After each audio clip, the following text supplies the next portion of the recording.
Every year, Virginia farmers and other rural landowners invest thousands of dollars to modify their landscapes and operations, all to reduce erosion and improve water quality. Recently, several of them were honored with the 2020 Clean Water Farm Award, like Ronnie Knuckles of Goochland County. He started improving his cattle farm a decade ago and has seen major environmental and health benefits for his livestock. I think primarily the main effort we've done here is we have excluded all of the streams, the ponds that we have on the farm. We have a 35-foot buffer around all the water sources.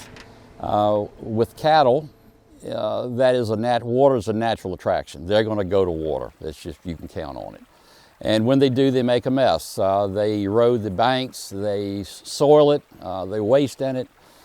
So the main effort was to get the cattle out of the streams. In addition to that, through Monacan, we did a rotational grazing plan, which allows us to keep a better stand of grass on our pastures. It eliminates the cattle from overgrazing. It actually allows us to manage the cattle instead of letting them maintain and roam the farm as they choose. But it gives grasses time to rest, and as grasses rest, the roots grow deeper, you get a hardier stand of grass. Bill Morris and the Chisholm family of Louisa County are also 2020 Clean Water Farm Award winners. Their property is right on Lake Anna, and they've been working to improve their cattle operations as well. We worked through some water exclusion programs through the State Soil and Water Conservation District. We've put in 2 deep wells, pumping somewhere 40 gallons a minute that are feeding 18 watering troughs. We've got 18 paddocks, a good rotational ability to rotate between paddocks. So we put in about 3 miles of underground pipe, 18 waters, probably 6 to 7 miles of fencing. Main goal, clean up Chesapeake Bay. This stream that we're standing beside is within a mile of the James River. And so you say, well, it's just one farm, how much difference can it make? But you add enough of these little farms together, it has a big impact on what we're trying to do. Farmers are accustomed to taking the long view in their operations, and it can take years to rebuild soils or install expensive fencing and wells for cattle. That's why most clean water plans are broken into smaller steps. We did it in 3 different phases. The first phase was about 120 acres, 150 acres. We learned some from that and went to phase 2 right after we finished phase 1 and liked both of those, and then we went to phase 3. So in total, we've done about 450 acres in the program.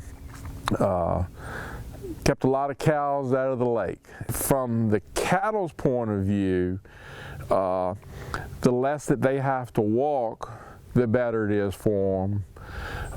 We're giving them clean, cool water, 50-degree water, as opposed to 60 to 80-degree water out of the lake.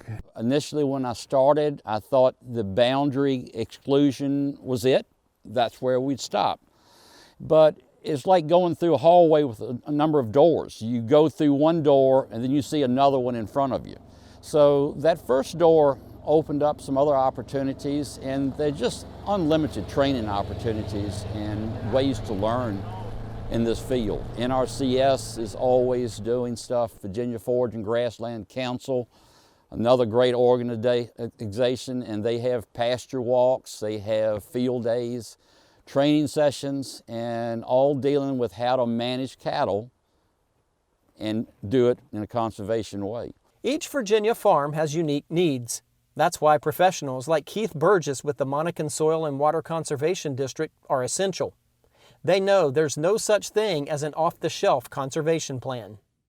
We understand this is a long-term commitment, 10 to 15 years for a lot of these conservation practices. So we want to help you think 10 to 15 years in the future to develop a good product that you're going to be well satisfied with. It's not a quick turnaround project that's going to happen in you come into the office and say, hey, I want to do this. You're not going to get this done in a month or 2. It's going to take time for good planning. This is customized to your farm, it's customized to the terrain, it's customized to the water sources you've got, how you manage your cattle. Are you moving them on a daily basis? Are you moving them on a weekly basis? You know, how many head do you have? We take all of that into consideration. I've been in this job for 30 plus years now, and I will present you with multiple iterations of a project and change those iterations until we come up with a customized plan that meets your goals and objectives and meet the conservation needs of your land. It's a learning process because we went from a huge rotational pattern where we were rotating in 200 acres down to we're rotating in 20-acre paddocks. So you learn, it's much more critical on when you rotate. You know, they can overgraze, they can undergraze, but they're always ready to move. If you walk up to a gate, they learn very quickly, oh, it's time to go. I think we saw maybe a good part of the benefits the first year.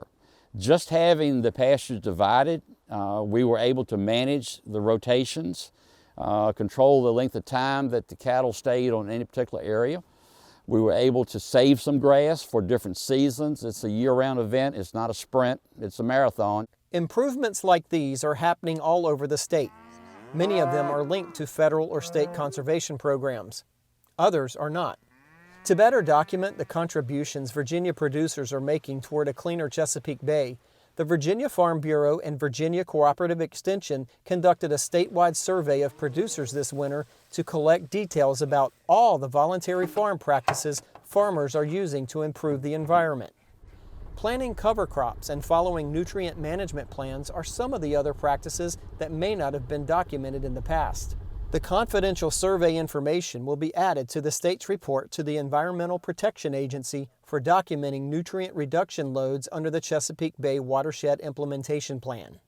This is our effort to accurately or better report the best management practices that the agriculture industry in the Chesapeake Bay watershed in Virginia are utilizing, and we want to give ourselves credit for the good things we're doing. Burgess estimates it can cost a cattle farmer an average of $700 an acre to put in improvements like fencing and watering stations. Some of that money comes from state and local cost share programs, part of the annual budget for local soil and water conservation districts. It's important to show all the contributions Virginia farmers are making toward cleaning up the bay. But these practices aren't just environmental improvements, they're good business.